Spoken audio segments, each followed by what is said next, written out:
Buenas tardes desde Medinaceli Villa, muy bienvenidos a otra edición más de Medinaceli, Memoria Viva. Estoy esta tarde en el jardín de la casa de nuestro amigo y querido vecino Manolo. Muy buenas tardes. Buenas tardes, Ramón. Y estamos bien, felices. Yo en esta casa siempre he sido muy feliz y para mí venir a esta casa de Medinaceli pues es un lujo. Yo soy una persona normal, soy Manuel de Miguel de Luis, hijo de Manuel y de Josefa, nacido en esta casa, en Medinaceli. He vivido los primeros 8 años de mi vida, felicísimos, luego hablaremos un poco de esos años. Aquí he vivido, aquí tenemos la casa y aquí quiero y espero descansar algún día, esa es mi idea. Bueno, yo te quería preguntar pues eso, por esa infancia aquí en nuestra Medinaceli, ¿verdad? Sí. Esos años de infancia, ¿qué recuerdos tienes? Fueron años difíciles porque los años 50, cuando yo nací, eran años difíciles.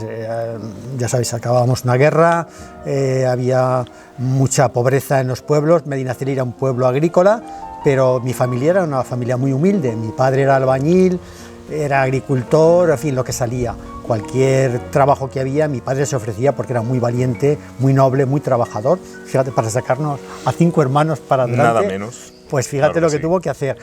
Pero yo recuerdo mi infancia aquí con 5, 6, 7, 8 años, anécdotas muy bonitas. Te voy a contar alguna. Yo era monaguillo en Santa Isabel con 5 años y con mi hermano José, que en paz descanse, pues íbamos todas las mañanas al convento de decir misa, a ayudar a la misa, que éramos monaguillos. Y hacía mucho frío. Y las monjitas nos hicieron unos guantes rojos de lana con una bufanda. Y claro, pues íbamos muy contentos. Yo recuerdo una vez que me caí porque era más pequeño, yo era más pequeño que el misal que llevaba. Lo teníamos que pasar de un lado a otro del altar, porque entonces las misas eran en latín, y imagínate. Y me caí. Pero bueno, luego aquí en la plaza vivíamos de maravilla. Estábamos nosotros, que éramos 5 hermanos, mis primos, que eran también 3 o 4, luego vecinos de aquí de la herrería del Félix. Había muchos amigos, y jugábamos al marro, jugábamos a la estornija, jugábamos a pelearnos, jugábamos en la tierra con coches, con palos, perdón, coches no, porque no había coches, las piedras eran coches, las piedras eran coches, y los palos eran, y en las eras. Yo recuerdo que para la época de la siega, pues nos íbamos aquí a las eras que están aquí al lado y jugábamos con las gavillas. Trillábamos también con algunos trillos que nos dejaban, y con algún mayor pues nos metíamos en el trillo y trillábamos, jugábamos, lo pasé muy bien. Fueron unos años muy bonitos. Y recuerdo también a las madres, a las tías, en el solano, que lo teníamos aquí al lado, que ellas a las 5, cuando salíamos de la escuela, pues estaban preparándonos la merienda. ¿Y sabes qué merendábamos? ¿Qué merendabais? La sopeta, la famosa sopeta, que era pan con vino. Pan con vino, que fíjate, entonces ahora estaría prohibido que nos dieran eso a los chicos, pero qué bueno que estaba. Y azúcar, exactamente, y azúcar. Luego la escuela también, yo fui a la escuela con don Santiago y recuerdo que estábamos en la escuela muchos chicos, igual estábamos 40 o 50 chicos. Yo me acuerdo de Vicentín, de un tal Lorenzo, había gente mayor que nosotros y jugábamos a las cartetas, que en un cuadro poníamos una baraja, la baraja la partíamos en 4 trozos, cada carta, y ahí jugábamos con una piedra a sacar, y el que más sacaba, pues sí, más. Pero recuerdo la enciclopedia, recuerdo las clases que había, recuerdo también que don Santiago era muy severo. Eso había oído. Y algunos que eran un poco trastos, pues sí, tenía una vara de fresno. Y les daba unos golpecitos. Los disciplinaba, vamos. Y íbamos, no te digo con miedo. También recuerdo con mucha nostalgia que nos traían por las mañanas leche. Bebíamos leche en polvo de los americanos, del plan Marshall, estaba en Medinaceli. Y nos daban un vasito de leche y un trozo el queso buenísimo, un queso buenísimo, porque claro, se suponía que no teníamos la alimentación adecuada que teníamos que tener, y era cierto. En mi casa pues no nos ha faltado nunca un plato, unos garbanzos o unas patatas o lo que sea, pero teníamos una alimentación un poco deficiente. Pero oye, nos hemos criado sanos. Nos habéis criado muy sanos en todos los sentidos. Esos son los recuerdos que tengo de mi infancia. Pero todo esto que os estoy contando y os contaré está en los libros. Genial, Está en porque el primer libro que escribí, Sentimientos de Tierra, que es un canto de amor a Medinaceli. Es algo que lo tenía dentro y me iba saliendo. Yo digo, pues vámonos a la Villa Vieja. Y yo en la Villa Vieja veía buitres, veía liagas, veía Romero, y todo eso lo he plasmado en los libros. Dime, Ramón, ¿qué más? Pues mira, Manuel, te quería también preguntar por la infancia. Bueno, pues ya digo, pues unos bellísimos recuerdos los que nos dices, ¿no? Y esa época, pues ya de la adolescencia, juventud, ¿qué nos puedes contar? Te agradezco que me hayas llamado Manuel esta Manuel. vez. Y voy a explicar. Yo siempre he sido Manolo, aquí en Medinaceli, incluso en alguna época pequeña, Manolín. Pero después de morir mi padre, decidí llamarme Manuel, como homenaje a él, porque mi padre para mí fue una persona. Os voy a contar una anécdota de mi padre que nos va a sorprender un poco, ¿no? Mi madre, cuando tenía 17, 18 años, quiso irse al convento de Santa Isabel como novicia. Porque mi madre era muy devota, y mi abuela, la romana.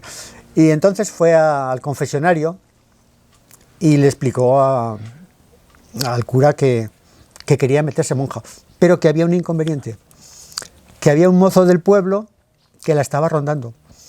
Entonces, que estaba en un dilema, que no sabía qué hacer. Y le preguntó el cura, que no sé si era don Severo o quién era, pero le preguntó, ¿qué debo hacer? Y el cura le dijo, ¿quién es el mozo? Y mi madre le dijo, el Manuel. Dice, cásate con él. Ay, esa fue la respuesta de don Severo. Mi madre se casó y dio el fruto de 5 hijos. Pues yo una vez, bueno, tengo que decir que una vez que ya pasó la infancia, yo con 8 o 9 años, pues fueron los famosos años de la inmigración, que cuando ya en Medinaceli no había trabajo y no había futuro para los hijos, pues muchos padres decidieron cambiar el rumbo de la vida, irse a Barcelona, a Madrid, a Bilbao, a cualquier sitio, ¿no? Entonces mi padre, pues también, había aquí un tal Martín Tirín que le dijo, Manuel, vente conmigo, que yo soy el ingeniero capataz de una obra que hay en Canfrán, y te vienes a trabajar conmigo. Mi padre le dijo, y tú serás capataz. Y lo hizo capataz y nos fuimos todos a Canfrán.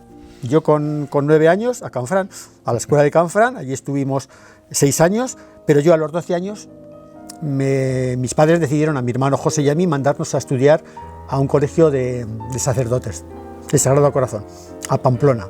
Entonces nos fuimos a Pamplona y allí estuvimos 4 años, también 4 años maravillosos. Nos fuimos a Puente la Reina, Navarra, a un colegio de sacerdotes, con la idea de ser curas. Mi madre quería que fuéramos curas. Éramos 5 hermanos, pues lo que había antes. Uno cura, el otro militar y los otros que se quedaran con la tierra del pueblo, ¿no? Pero bueno, fueron años maravillosos. Fueron años donde yo pude estudiar mucho, era un buen estudiante, sacaba muy buenas notas. Contacté con muchos chicos de toda España, había muchos chicos de Navarra, de País Vasco, de Aragón, muchos de Soria, había muchísimos.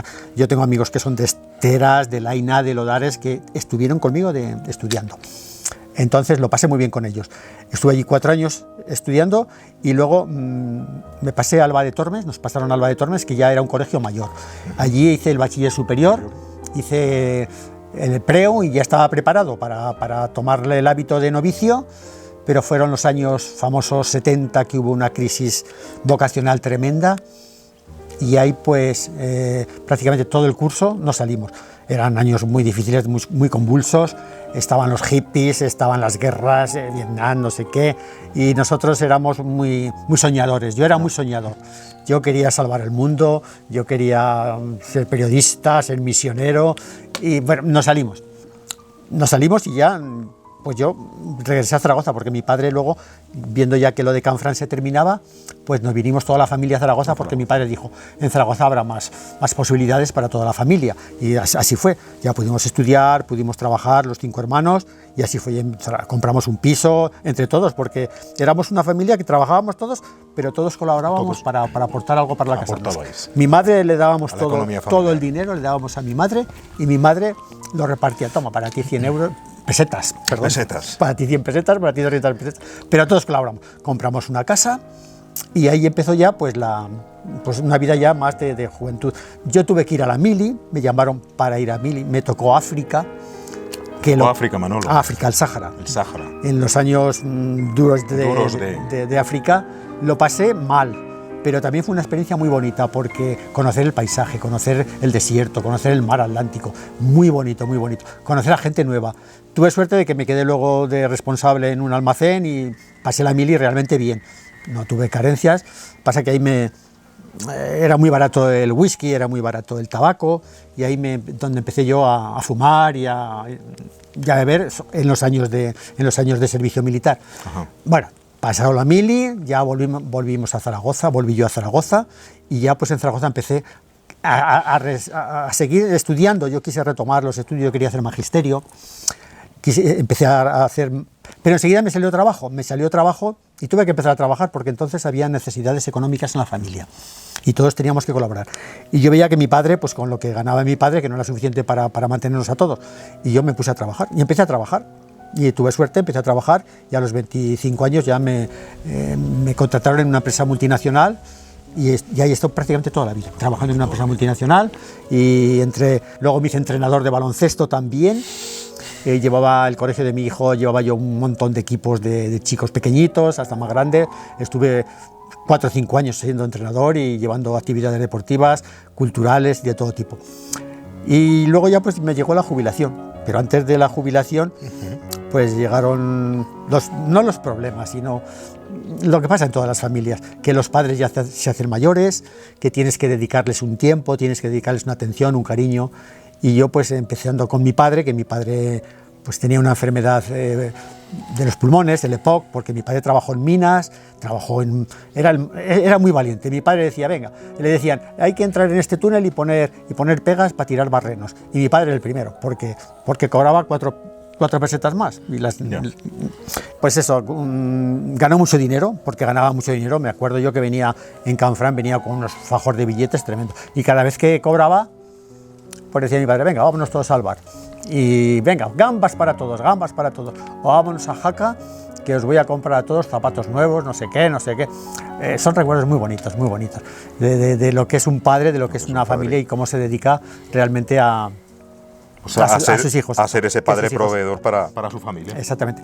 Bueno, pero como seguimos contando, me casé con Aurora, mi amor de toda la vida. Vamos a hacer las bodas de oro, dentro de 2 años. Luego hablaré de Aurora y hablaré un poco. Era preciosa, Aurora cuando tenía 18 años era preciosa. Nos casamos muy jóvenes. Fue un noviazgo bonito, precioso, muy bonito, porque yo soy muy romántico. Tuve muchas novias, pero al final la elegí a ella porque en la vida hay algo que te dice tic y lo tienes que saber encontrar en ese momento. Nos casamos, compramos un piso, tuvimos un hijo maravilloso, Daniel. Seguí trabajando, porque claro, había que trabajar para pagar el piso y para todo había que trabajar. Conocí a mucha gente, también pues, cuando estaba trabajando pues, estudié inglés, era encargado de un montón de cosas, me hice sindicalista también. O sea, siempre he estado intentando colaborar en acciones de tipo social, de tipo deportivo, de tipo cultural. Siempre, mi vida siempre ha estado en ese aspecto relacionado. Hasta los años 2000 prácticamente, que fue cuando ya empezaron, que los padres tenían problemas, mi padre lo del EPOC, que teníamos que estar un poco pendiente de ellos, mi madre también tuvo Alzheimer, tuvimos que estar los hermanos pues dedicándonos a su cuidado durante un mes cada uno hasta que ya tuvo que ir a una residencia, fallecieron los dos. Y una vez que fallecieron los dos nos quedamos un poquito más liberados, pero seguíamos viniendo a Medina todos los años, seguíamos teniendo nuestra relación familiar, teníamos nuestras comidas de Navidad, que la hemos hecho siempre, toda la familia, la comida de Navidad o de Reyes era sagrada, y eso lo hemos mantenido pues con una regularidad total, lo hemos mantenido siempre. Luego vinieron mis suegros pues también, mi suegro también tuvo Alzheimer, tuve que estar al cuidado de él, mi suegra. Y luego vinieron años ya más recientes, pues que todos sabéis que hemos pasado una temporada, una racha muy mala debido a unos acontecimientos que nos han llegado al alma, lo de Javi sobre todo. Lo de mi hermano José fue también muy duro, pero como ya lo veníamos viendo, pues nos íbamos un poco preparando, pero lo de Javi fue un golpe tremendo. En 2 semanas se nos fue. En 2 semanas yo estuve con él el día anterior, Y lo bueno de Javi es, aparte de lo que nos ha dejado, de esa alegría, de esa vitalidad, de esas ganas de vivir, de ese estar con unos, estar con otros, nos lo ha contagiado. Y lo bueno es eso, que se ha ido sin saber que se iba, porque él se pensaba que no se iba. Pero el cáncer es tremendo, es algo que nos ha dejado la familia muy tocada, muy tocada. Luego yo personalmente pues también he tenido los problemas de Aurora, y ahí estamos pues intentando superarlo, primero aceptarlo, que es la clave de la vida es aceptarlo y luego adaptarte y superarlo. Hablando de la familia, ya sabéis que en Medinaceli cada familia pues tenía un mote, y nosotros éramos los mochuelos que lo llevamos a mucho orgullo. No nos molesta cuando nos dicen vosotros los mochuelos, porque todo el mundo nos conocía como los mochuelos y teníamos buena fama. Pero os voy a contar de dónde viene el nombre de los mochuelos. Viene de mi abuelo, Celedonio. Era un ser genial. Era una persona que todas las noches se iba a las tabernas y allí pues le gustaba cantar jotas, le gustaba beber vino, era un poco borrachín, y cuando ya se terminaba todo el ambiente, él era el que cerraba las tabernas. Él cogía su guitarra y se marchaba a su casa. Vivía en el Arco Romano, lo que ahora es el Mesón Arco Romano, ahí vivía, era la casa de mi abuelo. Entonces, esa es la historia por la que le llamaban, porque como era el último en salir de las tabernas y con su guitarra recorrerse las callejuelas de Medina hasta llegar a su casa, pues le pusieron el mote de los mochuelos, porque era un ave que iba cantando a casa. Esta es la historia que os puedo contar de mi familia. Perdón, se me olvidaba, referente al mote que tenía mi familia y otros del campo de San Nicolás, pues se creó este famoso dicho que dice: campo de San Nicolás, campo de mucho recreo, donde habitaban los zorros, los loros y los mochuelos. Bueno, viendo aquí estos libros tuyos, no me queda menos que preguntarte cuándo te comenzó a ti este interés, este sentimiento por la poesía, Manuel. Pues mira, te lo voy a explicar. Yo cuando estudiaba en el Colegio del Sagrado Corazón, en Salamanca, en Alba de Tormes, que es una ciudad preciosa, teníamos un profesor de literatura que era muy bueno, era un profesor muy bueno, que nos hizo leer mucho clásico, sobre todo poesía clásica, y yo me enamoré de la poesía clásica. Me enamoré de Garcilaso, de Fray Luis, de Santa Teresa, de Lope.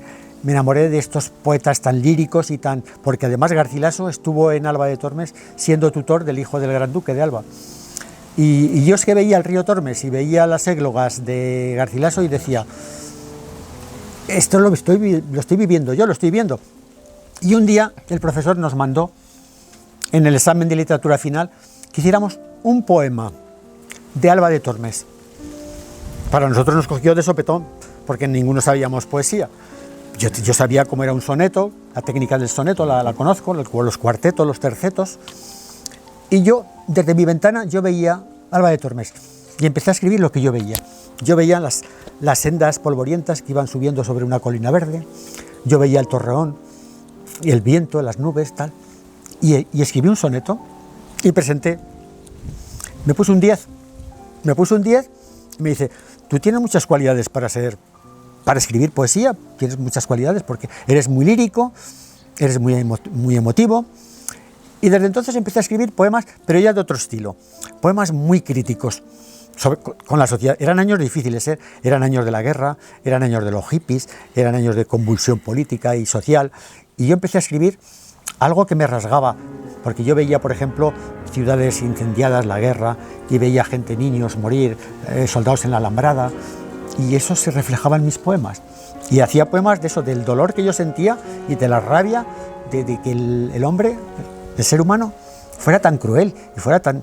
Y hay poemas, sobre todo en el segundo libro, Poemas del Alba, que hablo de mis poemas de juventud. El primer libro, que presenté el día 27 de agosto del 2022, fue Sentimientos de Tierra, de Medinaceli. Pues era todo lo que yo tenía dentro de mi recuerdo, de mi nostalgia, de mi infancia de Medinaceli, ahí está expresado. Y ahí, cualquiera que lea este libro se va a ver representado. El libro Sentimientos de Tierra fue un libro que se presentó aquí, lo presenté yo, me acompañaba Carlos de la Casa. Y bueno, en el libro hay un prólogo que me ponen demasiado bien, que soy un poeta que puedo entrar. Yo me considero un aprendiz de poeta, no me considero poeta, un aprendiz de poeta, que tengo esa habilidad. Tengo la habilidad y tengo el sentimiento, entonces son las dos cosas que hay que tener. Para escribir un poema solamente tienes que tener habilidad, conocer un poco la estructura de lo que es un soneto, lo que es una lira, lo que es un cuarteto, y luego decir cosas interesantes, decir cosas que tengan música, que tengan rima, que tengan ritmo y que tengan mensaje, que es muy importante, el mensaje. Y en mis libros hay mucho mensaje. Hay mucha metáfora, hay que saber entender las metáforas, porque yo tengo bastante, me gusta mucho la filosofía. Y hay mucha filosofía en el libro, hay muchas cosas que hay que saber interpretarlas. Pero por eso yo pienso que este libro es para gente no inteligente, gente que ame a Medinaceli y que tenga pues unas cualidades que le guste el libro. Y toda la gente que ha leído el libro me dice que le ha parecido fabuloso. El primero, Sentimiento de Tierra. Ahora hablo del segundo. El segundo libro lo acabo de publicar ahora, en Zaragoza. Lo he publicado en Zaragoza y lo quiero presentar aquí en Medinaceli.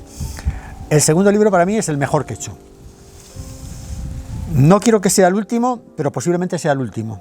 En el libro hablo de mi vida, hablo de mí, pero hablo de lo que nos pasa a todos los humanos, de lo que nos pasa a todas las personas, que somos personas que tenemos sentimientos, que tenemos dolor, que tenemos angustia, que tenemos ensoñaciones, que tenemos esperanza, que tenemos fe, que tenemos pues lo que es la vida. En el año 2017, gracias a la alineación que hubo en aquel año de unas personas fantásticas, maravillosas, como fueron Alfonso, Sancho, Fernando Vargas, Elena, Isabel y alguno más que no recuerdo, pudimos hacer la representación del famoso Cantar del Mío Cid, Cena y Posada de doña Jimena Almedina. Una obra maravillosa, fantástica, que Medinaceli se lo merecía. Entonces yo hice el guión, lo hicimos muy pronto, lo hicimos desde mayo, y en agosto, el día 17 de agosto creo que fue, se hizo la representación con 40 actores. Todo el pueblo intervino, el Felipe, el alcalde, intervino, muchísima gente, vino gente de la estación también a ayudarnos, los chicos también de la cerámica nos ayudaron mucho, tuvimos un grupo de niños que bailaban, danzas medievales, fue una cosa preciosa, salió de maravilla y hubo un montón de gente. Y el colofón fue la comida que hicimos popular, que hicimos una comida en la Plaza del Casino para 300 personas. Lo organizaron la Peña del Jubilo, muy agradecidos a ellos. Y estuvimos ahí todo el pueblo haciendo la segunda parte del Cantar del Mío Cid, que también está guionizada en el libro. Para terminar sobre el libro Miradas de Atardecer, simplemente os voy a dar un consejo, que lo compréis, porque a partir del día de no sé cuánto de agosto lo voy a presentar en el convento de Santa Isabel, si me dan permiso. Os agradecería que lo adquirierais, porque es un regalo mío también para Medinaceli. ¿Cómo ves a día de hoy Medinaceli? Pues si te soy sincero, la veo con tristeza, porque Medinaceli allí fue una villa, un pueblo maravilloso. Según me cuenta mi padre, llegó a haber 700, 800 habitantes, había 180 vecinos, cada vecino tenía 7, 8 hijos, era una pasada, todos tenían trabajo, era un pueblo feliz. Y desde los años 60 Medinaceli ha ido cayendo. Ha habido momentos que se ha recuperado, ¿no? por iniciativas de ciertas personas que han trabajado mucho, los americanos, el Cacho, han trabajado mucho por Medinaceli, han hecho cosas muy interesantes, se han hecho obras muy bonitas, las calles empedradas, pero Medinaceli está carente de vida. Ahí no hay niños, sin niños hay muy pocos, no hay escuela. Solo hay personas mayores y cuatro locales de hostelería. Medinaceli sí, es muy turístico, la gente cuando le dices soy de Medinaceli, Medinaceli, qué bonito, digo, sí, muy bonito, pero hay mucha soledad en Medinaceli. Vienes fuera de la temporada veraniega y es una pena, porque no ves a nadie por la calle. Entonces Medinaceli tenía que recobrar vitalidad, tenía que recobrar trabajo, tenía que recobrar empresas, tenía que recobrar actividad. Y eso los responsables son los políticos que tienen que trabajar para que la España vaciada, porque Medinaceli es parte de la España vaciada, para que de la España vaciada se empiece a llenar de ilusión, de trabajo, de juventud, de familias, de casas habitadas. En Medinaceli la mitad de las casas están deshabitadas, no vive nadie. Y lo veo con tristeza, pero habría que hacer algo, habría que hacer un llamamiento a que Medinaceli se reactive de la cultura, con cultura. Tenemos un patrimonio impresionante, un patrimonio cultural, un patrimonio artístico, un patrimonio gastronómico. Tenemos muchas cosas en Medinaceli y habría que explotarlas, habría que sacarlas. Pero se necesitaría algo más, un impulso más fuerte, un impulso y una financiación que venga de la Junta, del Estado, para que Medinaceli sea realmente Medinaceli. Un pueblo puntero, un pueblo señorial, un pueblo de futuro. Esa es mi visión. De momento, yo como poeta os puedo decir que a mí me gusta la Medinaceli actual, porque yo voy por las calles con mi palo y disfruto, aunque no haya nadie. Yo disfruto del silencio, yo disfruto de las piedras, yo disfruto de la soledad, del viento, de las nubes. Disfruto porque voy pensando, ¿cuánta gente antes que yo habrá pasado por aquí? Habrán vivido, habrán llorado, habrán sufrido. ¿Cuántas parejas se habrán enamorado en San Román? Eso es maravilloso. Eso solo lo ven los poetas. Y por eso yo soy feliz aquí en Medinaceli con la España, con la España vaciada. Yo soy feliz, pero me gustaría que tuviera más vida, más vida. Ese es mi mensaje que os mando ahora. Que Medinaceli tenga vida, aunque para mí como poeta ahora es un manantial. Muchas gracias por este entrevistador, por el realizador. Muchas gracias a ti, Manuel. A todos los amigos de Medinaceli, que tengáis salud, que es lo más importante, que tengáis esperanza y no os olvidéis de mirar al cielo.